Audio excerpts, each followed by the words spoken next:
তেহারি কিন্তু একটা রাজকীয় খাবার, যার শিকড় মূলত মুঘল আমলের রান্নাঘরে খুঁজে পাওয়া যায়। 19 শতকে ঢাকার নওয়াবের সময়ে তিহারির ব্যবহার বাড়তে থাকে। ঢাকার বিখ্যাত নওয়াব সলিমুল্লাহর রান্নাঘরে তিহারি বিশেষভাবে রাঁধা হতো, যা পরে সবার প্রিয় হয়ে ওঠে। চলেন আপনাদের সাথে আজকে একটা মুঘল আমলের রেসিপি শেয়ার করি। তিহারি রান্না করতে গেলে অবশ্যই সরিষার তেল নিতে হবে। সরিষার তেলই মূলত তিহারিতে একটা অন্যরকম ফ্লেভার নিয়ে আসে। প্রথমেই কড়াইতে সরিষার তেলে পেঁয়াজ ভেজে নিচ্ছি। পেঁয়াজের গায়ে বাদামি রং এসে গেলেই এর মধ্যে দিয়ে দিব মাংস।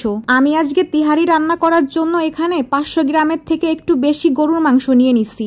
মাংসটা একটু পেঁয়াজের সাথে 2-4 মিনিট কষিয়ে নেওয়ার পরে দিয়ে দিব অন্যান্য মশলা। এখানে আমি মশলা হিসাবে নিছি আদা রসুন পেস্ট, অল্প পরিমাণ জিরা ধনিয়ার গুঁড়া, সামান্য একটু মরিচের গুঁড়া। তিহারি রেডি মশলায়ও মরিচের গুঁড়া থাকে, তবে আমার একটু ঝাল ঝাল তিহারি খাইতে ইচ্ছে করতেছিল, যেই কারণে সামান্য একটু মরিচের গুঁড়া দিয়ে দিছি। এই মশলাগুলো দিয়ে ভালো করে মাংসের সাথে মিশিয়ে নিয়ে 10 মিনিটের মতো কষিয়ে নিব। আমি এখানে শুধু সলিড মাংসের পিস গুলাই নিছি। এবার এ পর্যায়ে এসে দিয়ে দিব পরিমাণ মতো নুন, সাথে 2.5 টেবিল চামচ তিহারি রেডি মশলা। তিহারি রান্না করবার জন্য আমি এখানে রাঁধুনির রেডি টু কুক প্যাকেট মশলাটা ব্যবহার করছি। এবার মশলাটা ভালো করে মাংসের সাথে মিশিয়ে ঢাকা দিয়ে 15 মিনিট কষিয়ে নিব। 15 মিনিট কষানো হয়ে গেলে দিয়ে দিব টক দই। আমি এখানে 500 গ্রামের মতো মাংসে 4 টেবিল চামচের মতো টক দই দিয়ে দিছি। টক দই দিলে হয় কি, মাংসটাও একটু দ্রুত সিদ্ধ হয়, পাশাপাশি তিহারিতেও একটা ভালো ফ্লেভার আসে। সরিষার তেল আর টক দই এটাই তিহারি রান্নার প্রধান উপকরণ। চলেন রান্না করতে করতে আজকে আপনাদের সাথে একটা মজার ব্যাপারই শেয়ার করি। এই যে গত 3 বছর আগেই আমি রান্নার রটাই জানতাম না।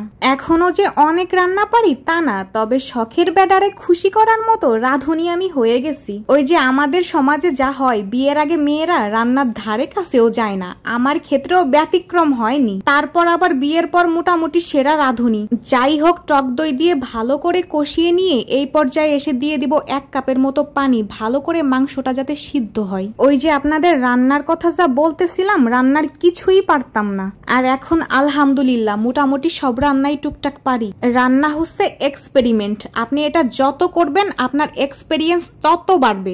যাই হোক, আপনাদের সাথে গল্প করতে করতে আমার তিহারির মাংস রান্না শেষ। এখন মাংস উঠিয়ে নিয়ে এর মধ্যেই চালটা কষিয়ে নিব। আমি চালটা আগে থেকে ধুয়েই পানি ঝরিয়ে রাখছি। চুলার আঁচ মিডিয়াম রেখে এই কষানো মশলায় ভালো করে চালগুলা ভেজে নিতে হবে। এই পর্যায়ে চাল ভালো করে ভেজে নিলেই তেহারি ঝরঝরে হয়। প্রায় 10 মিনিটের মতো চাল ভালো করে ভেজে কষিয়ে নিলাম। তারপর দিয়ে দিলাম ফুটানো গরম পানি। এখানে যা চাল তার ডাবল পরিমাণ পানি দিয়ে দিছি। তারপর ঢাকা দিয়ে ভালো করে জাল উঠার অপেক্ষা করব। ঢাকাটা উঠিয়ে এখন দিয়ে দিব পরিমাণ মতো নুন। ওই ফুটানো গরম পানি থেকে পানি রেখে একটু গুঁড়া দুধও গুলিয়ে নিছিলাম। এই পর্যায়ে এসে ওই দুধটাও দিয়ে দিব। এরপর দিয়ে দিব মাংস, কয়েকটা কাঁচা মরিচ আর 1 চামচের মতো তেহারি মশলা। এগুলো দিয়ে ভালো করে মিশিয়ে নিব। একদম উপর নিচ করে মিশিয়ে দিয়ে ঢাকা দিয়ে দিব। এভাবেই কিছুক্ষণ ঢাকা দিয়ে রান্না করব।